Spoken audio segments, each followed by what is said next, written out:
আমার জীবনে দুটো দোয়া কবুলের গল্প। কেন যেন মনে হতো আমার বিয়ে ব্ল্যাক ম্যাজিক করে বন্ধ করে রাখা হয়েছে। কতবার যে বিয়ে ঠিক হয়েছে কিন্তু শেষে ভেঙে গেছে। এমনও হয়েছে বিয়ের শপিং অবধি করা শেষ, বিয়ে ভেঙে গেছে। কথা পাকা হবার পর তুচ্ছ কারণে বিয়ে ভেঙে গেছে। তেমন কোনো ঝামেলা ছাড়াই লাস্টে গিয়ে আর বিয়ে হতো না। কিংবা সব ঠিক হবার পর একটা ইস্যু ক্রিয়েট হতো যে আমাদের পক্ষে আর আগানো সম্ভব হতো না। রুকাইয়া অডিও শুনতে মন চাইতো না, বড়ি পাতার গোসল করতে মন চাইতো না। মোট কথা আমি জানি আমার রুকাইয়া প্রয়োজন, কিন্তু প্রচন্ড অনাগ্রহ কাজ করতো। কয়েক বছর যাবৎ চেষ্টার পরও মনে হতো কাউকে পাওয়া যাচ্ছিল না। আল্লাহর কাছে দোয়া করতাম, কাঁদতাম। রাত আসলে অসহ্য লাগতো, নিজেকে একা লাগতো। নিজেকে ব্যস্ত রাখার জন্য নানা রকম কাজ করতাম।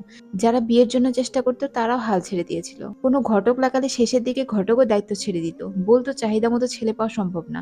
সারা রাত জেগে থাকতাম, চেষ্টা করতাম। রাত জাগলো এমন কাজে যেন ব্যস্ত থাকি যাতে নেকি হাসিল হয়। রুটিন মাফিক রুকাইয়া বেশি দিন করতে পারতাম না, মাঝে ব্রেক পড়ে যেত, আবার শুরু করতাম। অনিয়মিতভাবে বদনজরের জাদু কাটানোর অডিও শুনতাম। আল্লাহর কাছে দোয়া করতাম তিনি যেন সমস্যার সমাধান করে দেন। তিনি তো হও বললেই হয়ে যায়।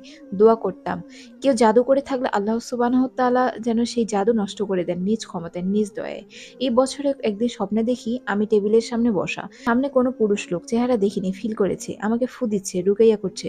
সূরা পড়ে পড়ে খুব অল্প সময় সূরা পড়লো, শেষে আমাকে বলল যে আমার বিয়ে জাদু করে বন্ধ করে রাখা হয়েছিল, এবার সব জাদু নষ্ট করে দেওয়া হয়েছে। উল্লেখ্য যে এই স্বপ্ন দেখার ১ মাস আগে থেকে আমার একটা বিয়ের আলাপ শুরু হয়। কিন্তু নানা ঝামেলায় কথা আগাচ্ছিল না। ছেলেপক্ষের নানা সমস্যা ছিল ব্যক্তিগত কাজ নিয়ে। তো আমি যখন রুকাইয়া করা স্বপ্নটা দেখি, তো সেই লোককে জিজ্ঞাসা করি, "এই ছেলের সাথে আমার বিয়েটা কি হবে?" লোকটা উত্তর দেওয়ার আগে আমার স্বপ্ন ভেঙে যায়।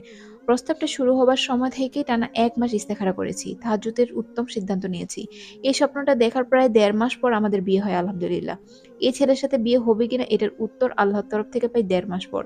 আমার কাছে মনে হয়েছিল আল্লাহ সম্পূর্ণ গায়েবীভাবে আমার সমস্যার সমাধান করে দিয়েছেন। আল্লাহর কাছে এর জন্য অনেক অনেক বেশি শুকরিয়া জানাই আমি।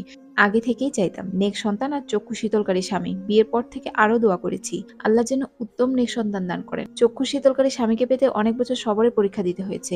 সন্তানের জন্য আল্লাহ যেন আর কঠিন পরীক্ষা না নেন, সবরে পরীক্ষা না নেন। স্বামী স্ত্রী দুজন মিলে চেয়ে যাচ্ছিলাম, প্রতি মাসে অপেক্ষায় থাকতাম সুখবরের, কিন্তু আল্লাহর কাছ থেকে পজিটিভ কোনো উত্তর আসছিল না।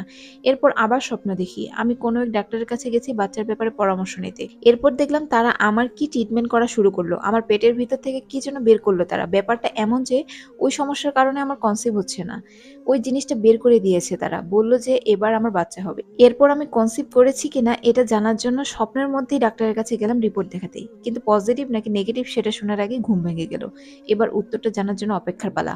অবশেষে ১ মাস পর উত্তর পজিটিভ আসলো আলহামদুলিল্লাহ। এই দুটো ঘটনা আমার জীবনের অলৌকিক লেগেছে। আসলে আল্লাহ চাইলে সরাসরিভাবে গায়েবীভাবেও আমাদের সমস্যার সমাধান করে দিতে সক্ষম। আমার কাছে আমার বাচ্চা অনেক বেশি কাঙ্ক্ষিত, কারণ আমার বিয়ে অনেক বয়স করে হয়েছে। তার উপর সবাই বলে যে বেশি বয়সী মেয়েদের বাচ্চা হতে সমস্যা। কিন্তু আমি বিশ্বাস করি যে স্রষ্টা অবিবাহিত কুমারী নারীর গর্ভে মারিয়াম আলাইহিস সালাম সন্তান দিতে সক্ষম। তিনি আমার গর্ভেও সন্তান দিতে কেন সক্ষম হবেন না? এভাবে বলে বলে দোয়া করতাম আল্লাহর কাছে। আসলেই লা হাওলা ওয়ালা কুওয়াতা ইল্লা বিল্লাহ। আল্লাহ ছাড়া আর কোনো সাহায্যকারী নেই।